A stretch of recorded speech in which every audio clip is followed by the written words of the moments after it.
राधे राधे, जय माता दी। शारदीय नवरात्रि के 7वें दिन मां भगवती के कालरात्रि स्वरूप की पूजा की जाती है।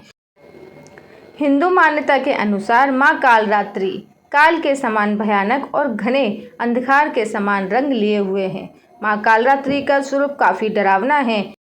मां कालरात्रि के 3 नेत्र हैं और उनके बाल बिखरे हुए हैं। गधे की सवारी करने वाली मां कालरात्रि की 4 भुजाएं हैं, जिसमें से एक हाथ में उन्होंने लोहे का अस्त्र और दूसरे हाथ में तलवार धारण की हुई है। माता कालरात्रि का तीसरा हाथ अभय मुद्रा में और चौथा वर मुद्रा में है, जिससे वह अपने भक्तों को मनचाहा वरदान देती हैं। सनातन परंपरा में देवी कालरात्रि को काली, महाकाली, भद्रकाली, भैरवी, चंडी आदि नामों से पूजा जाता है। मान्यता है कि नवरात्रि के 7वें दिन मां कालरात्रि की पूजा करने से सारी नकारात्मक शक्तियों का नाश और सकारात्मक शक्तियों का उदय होता है।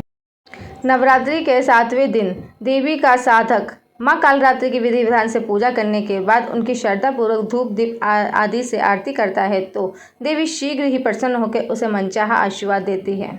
मां कालरात्रि की कथा। पौराणिक मान्यता के अनुसार एक बार जब देवता और मनुष्य रक्तबीज नामक के राक्षस से परेशान होकर महादेव की शरण में पहुंचे तो महादेव ने मां पार्वती को उसका वध करने को कहा। इसके बाद मां पार्वती ने कालरात्रि का रूप लेकर रक्तबीज के साथ युद्ध किया। रक्तबीज की खासियत थी कि जब भी उसके शरीर का खून धरती पे गिरता तो उसके जैसा एक और बलवान राक्षस पैदा हो जाता था, लेकिन मां कालरात्रि ने जब उसका वध किया तो उसके रक्त को पृथ्वी पर गिरने से पहले ही अपने मुंह में भर लिया। इस तरह मां कालरात्रि ने रक्तबीज का वध करके देवता और मनुष्यों का अभय प्रदान किया। मां कालरात्रि को भोग में गुड़ और गुड़ से बनी हुई चीजें और मालपुए अति प्रिय हैं। मां को लाल और नारंगी रंग अति प्रिय है। मान्यता है कि लाल और नारंगी रंग के वस्त्र पहन के कोई पूजा करता है तो उसका फल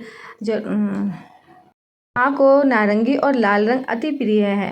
मान्यता है कि लाल और नारंगी वस्त्र पहनकर अगर पूजा करते हैं तो उसका शुभ फल प्राप्त होता है।